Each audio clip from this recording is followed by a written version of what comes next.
Nothing carries troops and equipment like these animals. You know, we're not always going to have fuel, we're not always going to have trucks and ability to move large loads of cargo or whatever it is. The four-legged force is a vital capability. So we treat them as if they're Marines. They're known as a sure-footed animal. In World War II, they were quoted to be the four-legged Jeep, being that a Jeep is a very rough and rugged vehicle, and so is a mule. Part of the hitch and do a 90-degree rotation. It's going to get you, and it's going to get the equipment that you place on it where it needs to go. And as long as you treat it fairly, you're even with it, and you ensure that it's well fed and taken care of, it pretty much does all the work that you need for it. Despite all the high-tech gear at their disposal, US Marines are making sure they aren't forgetting to make use of basics that have always been around. Welcome to Animal Packing School. We live in a very mechanized age. We live in a very modern drone system oriented technology. Everyone has an iPad. We're using our phones to communicate, but this is bringing it back, pre-Civil War, back to with Genghis Khan, right? We're using animals that have existed throughout time to do the exact same tasks that they've been doing through the American Civil War, through World War I, through World War II, and that's carry a load that would not otherwise be able to be carried or worn or employed by personnel on the ground. And these animals multiply our capability. You don't have to carry any extra fuel. It doesn't require maintenance like an Abrams tank or a Bradley fighting vehicle. As long as you can take it in a pasture to graze and you find some streams or lakes where it can drink from, it's going to be perfectly fine. It's going to get its own vitamins and nutrients and everything it needs. Just let me know when you pull the slack through. Forces News is getting a rare chance to see what's taught behind the scenes at the US Marine Corps Mountain Warfare Training Center in California, as Royal Marines are joining the course. It's actually been a really good course so far. We've only been doing it since Monday, but it's certainly been an experience. I've met probably about 5 different mules, and each one has been different. That's what the instructors want us to do. They want us to learn how to deal with each type of mule: aggressive, calm, big, small, all different types, and that just gets the experience really good. So, and yeah, it's been a really good course so far. Using horses and mules was revived during the war in Afghanistan. It was the first time US troops had used horses in combat since 1942. This statue represents the US Special Forces who were on the ground in Afghanistan in the early stages following the 9/11 attacks. It was the use of horses that proved pivotal in crossing the rugged terrain. The mounted troops became known as the Horse Soldiers. Their story was told in the film 12 Strong, starring Chris Hemsworth. They used these horses to transport equipment, supplies, obviously themselves, and expanded their capability in a really rugged and environmentally dangerous terrain. These animals allowed them to get, heavy communications equipment, targeting equipment, and other essential supplies in order to combat the Taliban at the time. And there's been books written about it. There's a movie about it as well. So it's a pretty significant use of pack animals in that situation.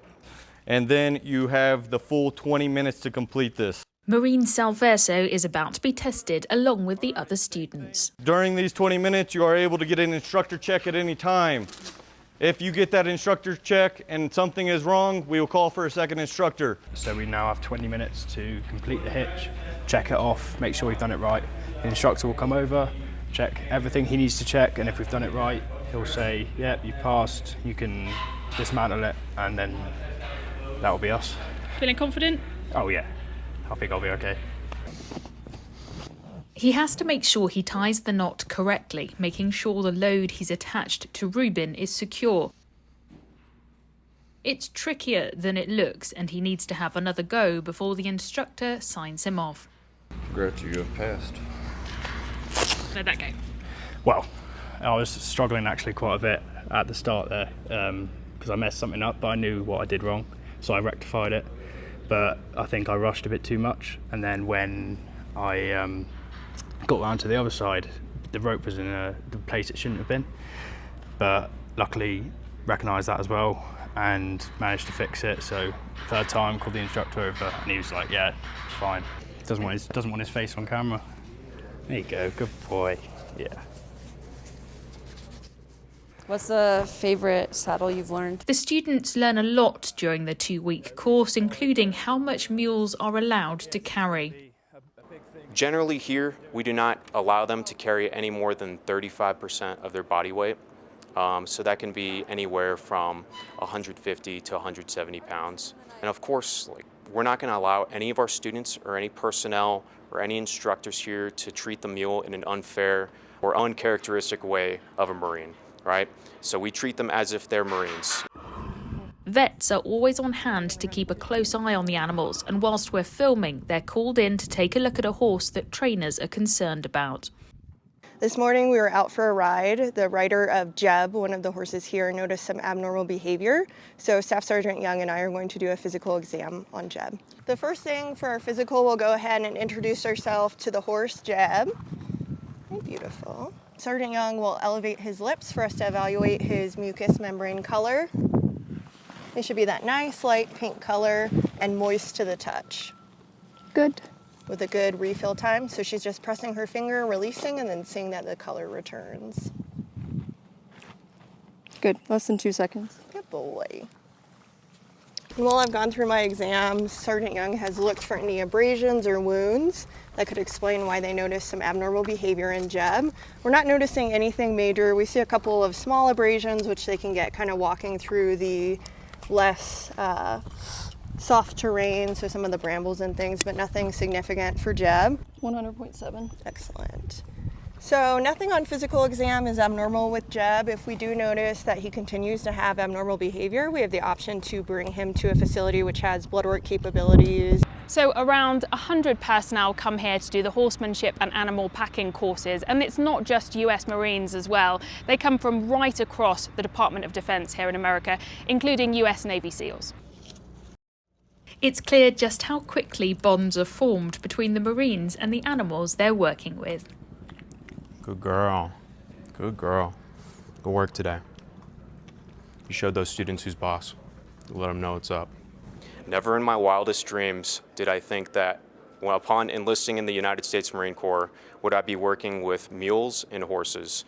So it truly is a new day every single day coming into work, working with these animals, and you really build a bond after a certain time with them. You start to identify, okay, this one's this name. And the bond between the animals themselves is pretty clear too, as Herman and Abrams upstage this interview. I would definitely say this is going to be a vital capability. I mean, we just never know where we're going to fight, where we're going to be, and how we're going to be.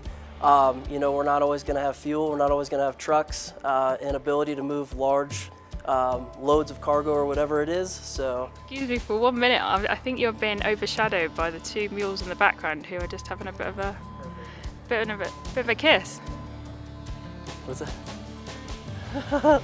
They're getting along pretty well. I don't think they're always together right next to each other as we put them in the stadium here each day, but they appear to be getting along very well. They knew they were on camera, so they're like, okay, now we have to be performative. We have to show our foreign allies what's going on here at the Mountain Warfare Training Center. These animals can get weapons and supplies to places that Humvees and helicopters can't easily reach. Knowing how to use them and preserving these skills could prove vital in conflicts to come. These Marines aren't risking a total reliance on modern technology, when history has clearly warned personnel never to forget the basics. Sian Greschek, Melbourne, BFBS Forces News, Bridgeport, California. Thanks for watching. For more from BFBS Forces News, like and subscribe to our channel.